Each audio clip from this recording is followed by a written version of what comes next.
नमस्कार, बहुत स्वागत है आप सभी का हमारे इस खास कार्यक्रम में। शाम के 5 बज चुके हैं और मैं प्रथा शुक्ला आपके साथ में एक बार फिर से हाजिर है। हम मध्य प्रदेश के ज्वलंत मुद्दों से जुड़े एक खास विषय के साथ, रेत माफियाओं का सफाया। जी हां, इन दिनों ये मुद्दा चर्चा का विषय बना हुआ है मध्य प्रदेश के राजनीतिक गलियारों में। मध्य प्रदेश में सरकार ने रेत खनन माफियाओं को कुचलने की तैयारी कर ली है। मुख्यमंत्री डॉक्टर मोहन यादव ने खनन माफियाओं पर सख्त एक्शन लेने के निर्देश दे दिए हैं। माफियाओं के खिलाफ होशंगाबाद, नरसिंहपुर, हरदा, शहडोल, खरगोन में 200 प्रकरण दर्ज किए गए हैं और 1.25 करोड़ जुर्माना भी वसूला गया है।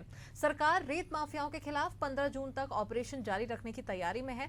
बीजेपी सरकार के इस कदम पर अब कांग्रेस सवाल उठा रही है। दरअसल कांग्रेस का आरोप है कि प्रदेश में 20 साल से बीजेपी की सरकार है, बावजूद इसके खनन माफिया सक्रिय हैं और इससे साफ है कि कांग्रेस के आरोप सही हैं। एनजीटी 1 जून से 31 अक्टूबर तक सभी प्रकार के खनन पर रोक लगा देती है। जब खनन ही बंद है तो सरकार कार्रवाई किस पर कर रही है? और दूसरी बात यह है कि जिन खनन माफियाओं पर कार्रवाई की गई है वे भविष्य में खनन नहीं करेंगे, इसकी क्या व्यवस्था की गई है? हालांकि बीजेपी नेता ये दावा कर रहे हैं कि प्रदेश में कानून का राज है, माफियाओं को बख्शा नहीं जाएगा। प्रदेश में रेत माफियाओं ने न आम आदमियों को छोड़ा है, न ही वर्दी वालों को।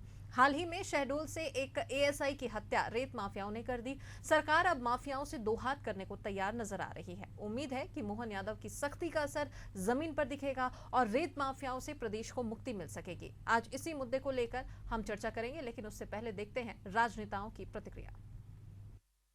देखिए, मध्य प्रदेश में डॉक्टर मोहन यादव जी की सरकार का स्पष्ट कहना है कि सरकार प्रदेश में किसी भी माफिया को नहीं रहने देगी। लगातार माफिया तंत्र को ध्वस्त किया जा रहा है और जो भी सख्त कार्रवाई हो सकती है वो की जा रही है। कांग्रेस के नेताओं की माफिया तंत्र के साथ मिलीभगत है, इसलिए जब भी माफिया पे कार्रवाई होती है कांग्रेस के नेता बेचैन हो जाते हैं। उमंग सिंगार तो सार्वजनिक तौर पर कहते थे कि तमाम माफियाओं पर हमारे बड़े नेता का हाथ है, लेकिन डॉक्टर मोहन यादव जी की सरकार में किसी भी माफिया को छोड़ा नहीं जाएगा, चाहे वो कांग्रेस पोषित हो या अन्य भी माफिया हो। मध्य प्रदेश को माफिया मुक्त किया जाएगा।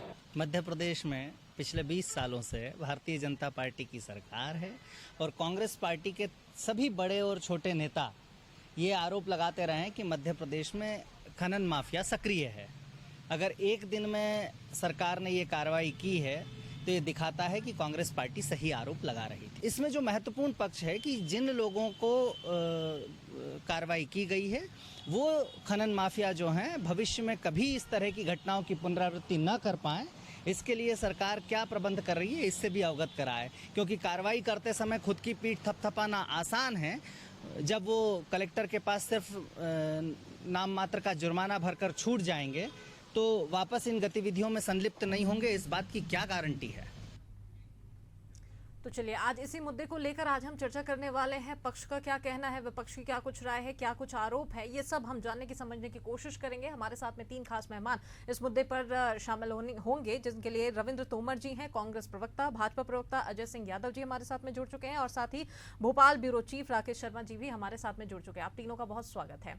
तो सबसे पहले अजय सिंह जी, आप ही के पास में आना चाहूंगी। क्या कहेंगे आप? लगभग 20 साल से आपकी पार्टी का राज मध्य प्रदेश में चल रहा है, रेत माफियाओं के हौसले बुलंद है, दबंगई लगातार निकलकर सामने आ रही है। अब आखिरकार आपकी पार्टी ने यहाँ पर रणनीति बनाई है। कितनी आश्वस्त है यह पार्टी, आपकी पार्टी, कि अब आखिरकार इन पर नकेल कस लिया जाएगा? देखिए प्रथा जी, सरकार चलती है डॉक्टर मोहन यादव जी ने शपथ, ये स्पष्ट है कि मध्य प्रदेश में किसी तरह के अपराध, माफिया और किसी भी तरह के अन्य संरक्षण जिनको भी रहे हो, कोई भी अपराधी नहीं रह सकते हैं। ऐसे में माफिया तंत्र का लगातार मध्य प्रदेश में स्तर उठाना ये बताता है कि माफिया की जड़ें कितनी मजबूत रही है। लेकिन सरकार का दृढ़ है कि माफिया को ठप किया जाएगा। कांग्रेस पार्टी की सरकार के दौरान 15 महीने में नेता प्रतिपक्ष उमंग सिंगार कहते थे कि प्रदेश में जितने भी शराब माफिया और रेत माफिया हैं उनके ऊपर दिग्विजय सिंह जी का हाथ है। और आज तक भी अपने उस बयान का खंडन नहीं किया है, आज तक अपने उस बयान पे कायम है। तो ऐसे भी पार्टी के नेता बेचैन हो जाते हैं जब माफिया के ऊपर कार्रवाई होती है।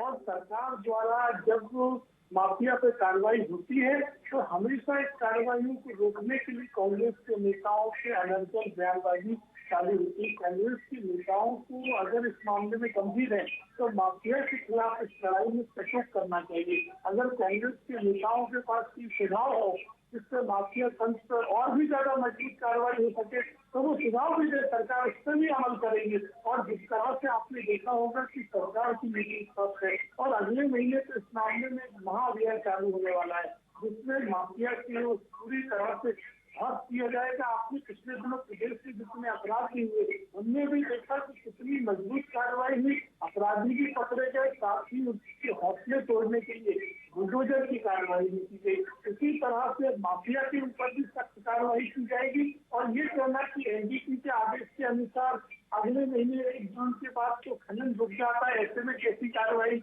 अरे तो जो नियम रूप जो खनन रुकने के बाद खनन करते हैं वही तो माफिया है, तो उसी माफिया पर तो कार्रवाई करनी है जो सरकार के नियमों के हिसाब से काम नहीं कर रहे हैं। भारतीय जनता पार्टी सरकार दृढ़ संकल्पित है, मध्य प्रदेश में कोई भी माफिया नहीं बचेगा। चलिए, तो मध्य प्रदेश में कोई भी माफिया नहीं बचेगा, इस बात को लेकर आश्वस्त बीजेपी तो भरपूर नजर आ रही है। तोमर जी, आपके पास में आना चाहूंगी, क्या कहेंगे आप? अगर बीजेपी ने अगर ये रणनीति बनाई है माफियाओं पर नकेल कसने के लिए, अगर वो सोच रही है, विचार कर रही है, तो कांग्रेस को तकलीफ क्यों? और लगातार आरोप जो कांग्रेस के ऊपर से लगाए जा रहे हैं उन सभी को निराधार बीजेपी बता रही है। पिछले शिवराज सिंह जी की सरकार थी और अब मोहन यादव जी सरकार में है, मुख्यमंत्री। ये केवल कहते हैं कि हम माफियाओं पे नकल कस देंगे, उल्टा लटका देंगे, गड्ढे में गाड़ देंगे, लेकिन 20 साल से माफिया पोषित किसके शासन में हो रहे? सरकार 20 साल से है मध्य प्रदेश में कांग्रेस। मैं केवल ये जानना चाहता हूँ कि जब सरकार माफियाओं पे कंट्रोल नहीं कर पा रही रेत पे, तो कई बार मैंने विधानसभा में क्वेश्चन के माध्यम से कहा कि जहाँ जिन नदियों में, चाहे हमारा चंबल का इलाका हो, नर्मदा का हो या कोई भी नदी हो, सिंध का हो, तो उन जगह पे जहाँ घाट आसानी से खोले जा सकते हैं, तो क्यों ना उनको घाटों को विधिवत तरीके से खोल दिया जाए, जिससे सरकार को रेवेन्यू मिलेगा और लोगों को काम भी मिलेगा। लेकिन उसको रोक करके माफियाओं को पोषित तो सरकार स्वयं कर रही है। और जब जैसे ही आवाज उठती है, जैसे कोई घटनाक्रम होता है, सरकार के कान में पहुंचती है, वैसे ही तुरंत कुछ ना कुछ कार्रवाई करके लोगों तक ये संदेश पहुंचाने के लिए कि देखिए हम बहुत सक्रिय है। ये स्थायी हल नहीं है। रेत माफिया अभी हमारे मुरैना जिले में चंबल से रेत माफिया जो चंबल में सक्रिय है, उसमें पिता पुत्र की ट्रैक्टर से पुत्र की हत्या तो ऑन स्पॉट हो गई। तो ये कई 70 घटनाएं हो चुकी है हमारे क्षेत्र में, 70 चंबल इलाके की बात कर रहा हूँ। तो ऐसे पूरे प्रदेश में हाल है। तो केवल कहने से नहीं होता है, कार्रवाई अगर वास्तव में करनी है तो विधिवत तरीके से चलना चाहिए। और शासन जब आपका है और लगातार है, फिर माफिया आते कहाँ से? कौन पोषित करता है उनको? जी, आपसे एक सवाल है कि जो रणनीति और जिस पर विचार अभी पार्टी कर रही है, क्या आपको नहीं लगता कि पिछले लंबे समय से आपका राज है, आपकी सत्ता यहाँ पर प्रदेश में बैठी हुई है, पहले ही इस पर अगर नकेल कस ली जाती है, इस पर विचार कर लिया जाता, तो शायद आज ये स्थिति नहीं होती? तंत्र एक ऐसी बीमारी है जिसको लगातार खत्म करने के लिए सरकार गंभीरता से प्रयास कर रही है। और दूसरी तरफ से विपक्षी दलों से अन्य नेता माफिया को संरक्षण देने के लिए प्रयास करते हैं। अभी मैं रविंद्र जी को सुन रहा था, उन्होंने कहा सारे घाट खोल दिए जाए तो इससे माफिया समाप्त हो जाएगा। अगर ये नीति होती तो 15 महीने की कमलनाथ सरकार ने क्यों नहीं खोल दिए इस तरह से घाट और ये माफिया समाप्त हो जाते? लेकिन ये चीजें कभी भी कारगर नहीं हो सकते। मध्य प्रदेश में खनन और अन्य तरह के खनन से सरकार को राजस्व की भी प्राप्ति होती है, जिससे जनहित के कार्य किए जाते हैं। तो ये माफिया तंत्र सरकार के उस तंत्र के खिलाफ जाके काम करता है, ताकि जनता का भी नुकसान हो, सरकार का भी नुकसान हो और कुछ स्थानीय नेताओं के संरक्षण ऐसे तंत्रों के ऊपर रहते हो। मैंने तो आपको पहले ही बाद में नाम कोट करके बोला था कि किस तरह से कांग्रेस के नेताओं का संरक्षण रहा है। लेकिन कांग्रेस के नेताओं से जब हम पूछते हैं कि अगर आपको लगता है कि सरकार की कार्रवाई में कहीं कमी है, तो आप बेहतर सुझाव दें। आप तो अगर जानते हैं आपके नेताओं का संरक्षण भी रहा है माफियाओं पे, तो ऐसे माफियाओं की सूची सरकार को दे जिन पर सरकार प्राथमिकता के आधार पर काम करे और माफिया तंत्र के प्रमाण है। लेकिन ये कांग्रेस के नेता केवल इस मामले में राजनीति करते हैं। कांग्रेस के नेताओं को इस तरह की राजनीति नहीं करना चाहिए। प्रदेश की जनता के हित में माफिया तंत्र को समाप्त होने दें, सहयोग करें ताकि मध्य प्रदेश माफिया मुक्त हो पाए। एक सवाल और भी है कि एनजीटी 1 जून से 31 अक्टूबर तक सभी प्रकार के खनन पे रोक तो लगा ही देती है, तो अगर खनन होंगे ही नहीं तो फिर कार्रवाई किस आधार पर और कैसे? देखिए प्रसाद जी, जब एनजीटी रोक लगा देती है 1 जून से, उसके बाद जो खनन कर रहे हैं वही तो खनन माफिया है, जो नियमों के विरुद्ध कर रहे हैं। नियमों का पालन तो वही करते हैं जो सरकारी नियम के अनुसार प्राप्त है, जिनको अनुमति है वो करते हैं, और जो अनुमतियों के विरुद्ध जाके खनन करते हैं उसी पर तो कार्रवाई करने की आवश्यकता होती है। और ये तमाम जगहों पर शिकायतें मिलती रही हैं। मध्य प्रदेश में आप देखिएगा, ये साल ऐसा जाएगा 2024 का कि मध्य प्रदेश माफिया मुक्त हो जाएगा। तोमर जी, आपके पास मैं आना चाहूंगी। जिस प्रकार से यहाँ पर कांग्रेस लगातार आरोप लगा रही है और बीजेपी का तो सीधे साफ तौर पर कहना है कि अगर कांग्रेस के पास में इन सभी पर लगाम लगाने के लिए, शिकंजा कसने के लिए अगर कोई रणनीति है या कोई सुझाव है तो पार्टी तो आमंत्रित कर ही रही है। तो अगर कांग्रेस को इस चीज से लेकर परेशानी है तो वो बीजेपी से मिले और वो अपने सुझाव भी तो यहाँ पर दे सकती है। सुझाव मानते कहाँ हैं? भारतीय जनता पार्टी की तो तानाशाही है। सुझाव मानते हो तो मैं तो बराबर विधानसभा में प्रश्न उठा चुका हूँ, वहाँ कार्रवाई निकाल लीजिए। मैंने 3 बार विधानसभा में केवल रेत पे खनन पे मैंने क्वेश्चन उठाया। जब मैं विधायक था पिछले 5 महीने पहले, तो 6 महीने पहले मैंने कहा जहाँ सरकार इसको कभी नहीं रोक पाएगी। मैं कह रहा हूँ आपसे, इस पे लगातार ये डिबेट होती रहेगी, चर्चा आती रहेगी और सुझाव भी आते रहेंगे, लेकिन सरकार मानने को तैयार नहीं। तो माफिया तो पोषित कर रहे हैं ना ये। मैंने ये सुझाव दिया कि जैसे हमारा चंबल का इलाका है, हमारे 3 जिले मध्य प्रदेश के चंबल से जुड़ते हैं, श्योपुर, मुरैना और भिंड, और जालौन पे जाके चंबल खत्म होती है। मैंने कहा 20 घाट वहाँ खोल दिए जाए। तो इसमें 3 घाट का टेंडर हुआ श्योपुर में और सबलगढ़ में, लेकिन आज तक वो दोबारा से सफल नहीं हुआ। अब तो एनजीटी की इसमें 31 अक्टूबर तक कोई नहीं दोबारा से टेंडर हो सकता। लेकिन अगर 20 घाट खोल दिए जाए तो चंबल में एक भी रेत माफिया नहीं पनपेगा, क्योंकि वो विधिवत तरीके से घाट खुलेंगे, काम मिलेगा लोगों को और सरकार को रेवेन्यू मिलेगा। इसी प्रकार से अन्य नदियों का भी मैं कह रहा हूँ कि व्यवस्थित तरीके से अगर ये काम कर दिया जाए तो मैं समझता हूँ कि माफियाओं पे कंट्रोल हो सकता है। बाकी सरकार के बस में नहीं है, क्योंकि ये 20 साल से लगातार चल रहा है और सबसे ज्यादा माफिया कहीं पोषित हुआ है तो भारतीय जनता पार्टी की सरकार में हुआ है। नेशन न्यूज के माध्यम से यहाँ पर तोमर जी ने एक सुझाव तो यहाँ पर रेत माफियाओं पर शिकंजा कसने के लिए बीजेपी को दिया है। बीजेपी इस पर कितना इंप्लीमेंट करती है ये तो देखने वाली बात होगी। लेकिन अजय जी, आपसे एक और सवाल ये भी है कि आम से लेकर खास हर कोई तो इनके शिकार में आ ही रहा है। अभी शहडोल की अगर खबर देखें तो वर्दी वाले को भी इसने नहीं बख्शा है। तो क्या लगता है आपको, किस तरीके से आप इन सभी चीजों को रोक पाएंगे? देखिए प्रसाद जी, जिस तरह से सरकार की एजेंसियों के द्वारा रिपोर्ट दी जाती है उसके अनुसार ही घाट खोले जाते हैं। ऐसा नहीं हो सकता है कि मध्य प्रदेश में के घाट और जहां भी खनन की संभावना हो सभी ओपन कर दिए जाए। इस तरह की पॉलिसी न कभी प्रदेश में रही है और न किसी भी प्रदेश में होती है। इसके लिए नियम होती है और नियम कायदों के अनुसार ही घाट खोले जा सकते हैं। इस तरह की ओपन पॉलिसी कभी भी नहीं हो सकती है और इनसे कभी राजस्व नहीं बढ़ सकता है। इससे केवल अराजकता बढ़ती है। ये केवल अराजकता। इसीलिए तो मैंने आपसे पहले पूछा था कि 15 महीने में कमलनाथ जी की सरकार ने क्यों नहीं खोल दी इस तरह की घाट। अगर ये की सरकार का रोना रो रहे हो, 20 साल की बात क्यों नहीं कह रहे हो? तो मैं आपसे पूछ रहा हूँ, अगर ये संभव होता जो आप कह रहे हैं, ये प्रैक्टिकल, आप केवल 15 महीने में तो माफियाओं पे शिकंजा कमलनाथ, उसी से तो माफिया परेशान होकर के भारतीय जनता पार्टी के लोग, माफिया जो उनमें पोषित किए थे, वो परेशान होकर के सरकार को धनबल के आधार पर खरीद फरोख्त के सरकार को गिराया था। ये अपराध है आपके ऊपर। जी, मैं आपके पास में आती हूँ। जी तोमर जी, अपनी बात रखिए। केवल एक नकारा विपक्ष की भूमिका कांग्रेस निभा रही है, जो कि सरकार की किसी भी गतिविधियों में जी अजय जी, पहले तोमर जी की प्रतिक्रिया सुन लेते हैं, उसके बाद में मैं आपके पास में आती हूँ। तोमर जी, अपनी बात रखें। जी, मैं ये कह रहा था कि ये 15 महीने की सरकार यानी कमलनाथ जी की बार बार बात आती है। जब भी भारतीय जनता पार्टी किसी मामले में फंसती है तो कांग्रेस सरकार का रोना धोना शुरू कर देते हैं। आपकी सरकार है, लॉ एंड ऑर्डर आपके पास है, सिस्टम आप चला रहे हैं, तो जवाब आप ही देंगे ना। इधर सुझाव की बात करते हो और जब सुझाव दिया जाता है तो उसमें संशोधन की बात करते हो। मैं जो कह रहा हूँ नियम विरुद्ध नहीं बात कर रहा हूँ। श्योपुर जिले में 2 चंबल में खदानें खोलने का आदेश और 1 सबलगढ़ में हुआ था, मुरैना जिले में, अभी तक उसका इम्प्लीमेंट नहीं हुआ।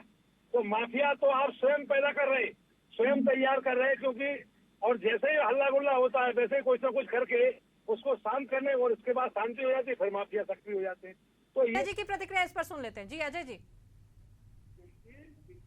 तरह की बात तोमर जी कर रहे हैं, इस बात को इन्हें विभागीय माध्यम से अपना सुझाव पहुंचाना चाहिए, ताकि सरकार विभागीय तरीके से उन सुझाव के ऊपर किस तरह से कार्रवाई हो सकती है निर्णय ले। क्या इस तरह से बिना किसी सुझाव के, बिना विभागीय प्रक्रिया के कोई निर्णय सकता है? तो सरकार के सामने सरकार भी चलानी है, हमें भारतीय जनता पार्टी को जनता की जन आकांक्षाओं को पूरा करना है। कांग्रेस के नेता केवल इस मध्य प्रदेश में डिस्टर्बेंस का माहौल पैदा करना चाहते हैं। नकारात्मक विपक्ष की भूमिका लगातार कांग्रेस निभा रही है, इसीलिए जनता ने लगातार नकार रही है। और ये कहते हैं कि 15 महीने की कमलनाथ सरकार को पूछते हैं, अगर आप किसी निर्णय को सही कहते हैं तो हम क्यों कोर्ट ना करें कि आपकी 15 महीने की सरकार ने क्यों अमल नहीं किया? अगर उसमें कहीं ना कहीं प्रत्यारोप यहाँ पर लगातार लगते रहेंगे, लेकिन अब चलिए धरातल पर क्या कुछ और कैसे समीकरण है, कैसे हालात हैं, ये भी हम समझने की कोशिश करते हैं। ब्यूरो चीफ हमारे साथ में राकेश शर्मा जी भी लगातार बने हुए हैं कार्यक्रम की शुरुआत से ही। राकेश जी, आप क्या कहेंगे जिस प्रकार से इस पूरे मुद्दे को लेकर जो चर्चा हुई है, पक्ष और विपक्ष दोनों की ही राय आपने सुनी है, आरोप प्रत्यारोप भी इनके अपने हैं, दावे अपने हैं, क्या कहेंगे आप, कैसे क्या कुछ हालात बन रहे हैं और कैसे समीकरण बन रहे हैं? बीजेपी ने यहाँ पर सख्त आदेश तो जारी कर दिया है, कितना इंप्लीमेंट अब पार्टी कर पाएगी? देखिए, रेत खनन को लेकर तो रेत खनन का ऐसा मुद्दा रहा है जो हमेशा सरकार को घेरते हुए नजर आया है।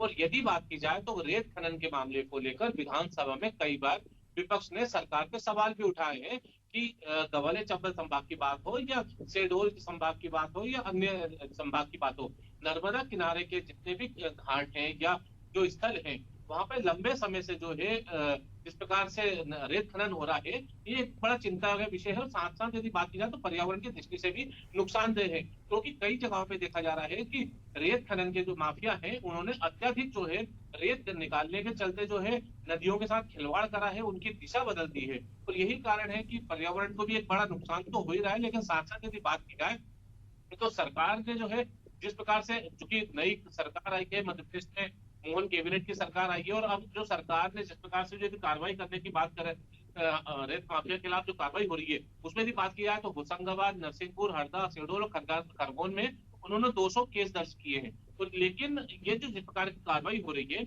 इस कार्रवाई को जो है कांग्रेस नाकाफी बता रही है।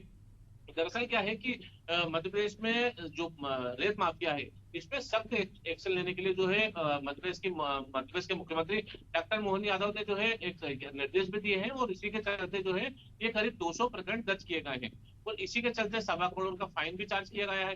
लेकिन यदि बात की जाए तो अवैध खनन या अवैध परिवहन, अवैध भंडारण या ओवरलोडिंग की जो बड़ी कार्रवाई है, ये देखा जाता है कि गवाले चंबल संभाग में ज्यादा हो रही है या फिर आपके नर्मदा जल के जितने किनारे हैं उधर ज्यादा हो रही है, शहडोल संभाग में ज्यादा हो रही है, क्योंकि इन इलाकों में जो है रेत खनन माफिया जो है काफी मजबूत हो गया है। और उस जगह पे यदि कोई सरकारी अधिकारी कार्रवाई करने के लिए जाता है तो उसके साथ बड़ी दुर्घटना होने की संभावनाएं भी दिखती है। और ये भी देखा जाता है कि जो खनन माफिया है उनके जो ड्राइवर होते हैं वही जो है अपनी गाड़ी उस संबंधित अधिकारी पे जो रोकने आया है उस पे गाड़ी चढ़ा देते हैं, और ऐसी बड़ी घटनाएं जो है पिछले कई सालों में देखने को मिली है। हालांकि देखिए, अभी हमने बातचीत में जिस प्रकार से पूर्व विधायक जो जिस प्रकार से तोमर साहब जिस प्रकार से बता रहे थे कि जो घाटों को खोल दिया जाए, तो देखिए ये एक प्रशासनिक प्रक्रिया होती है, और जिस प्रकार से बीजेपी की तरफ से भी वही सब जवाब आया था कि उसको एक प्रशासनिक प्रक्रिया के तहत ही जो है खोला जा सकता है।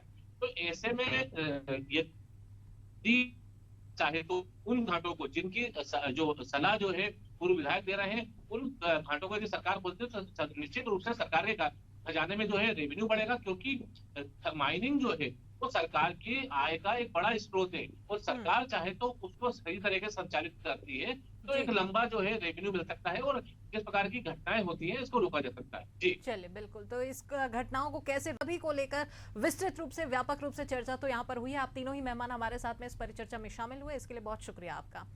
तो रेत माफियाओं का सफाया हो पाएगा या नहीं, ये तो आने वाला वक्त बताएगा, लेकिन जरूर बीजेपी इसको लेकर पूरे एक्शन मोड पर नजर आ रही है, और यही वजह है कि एक पूरे प्रॉपर प्लानिंग के साथ योजनाबद्ध तरीके से वो धरातल पर उतरने को तैयार है। अब इस योजना का, इस प्लानिंग का कितना एग्जीक्यूशन पार्टी यहाँ पर कर पाती है और कितना व्यापक असर इसका आने वाले समय पर देखने को मिलेगा, ये तो वक्त ही बताएगा। लेकिन बहरहाल बीजेपी पूरी तरह से एक्शन मोड पर है, और इस बात को लेकर पार्टी भी काफी आश्वस्त है कि आने वाले समय पर रेत माफियाओं का सफाया इस प्रदेश से यहाँ पर हो जाएगा। इसी के साथ आज के हमारे इस खास कार्यक्रम में फिलहाल इतना ही। दीजिए इजाजत, नमस्कार।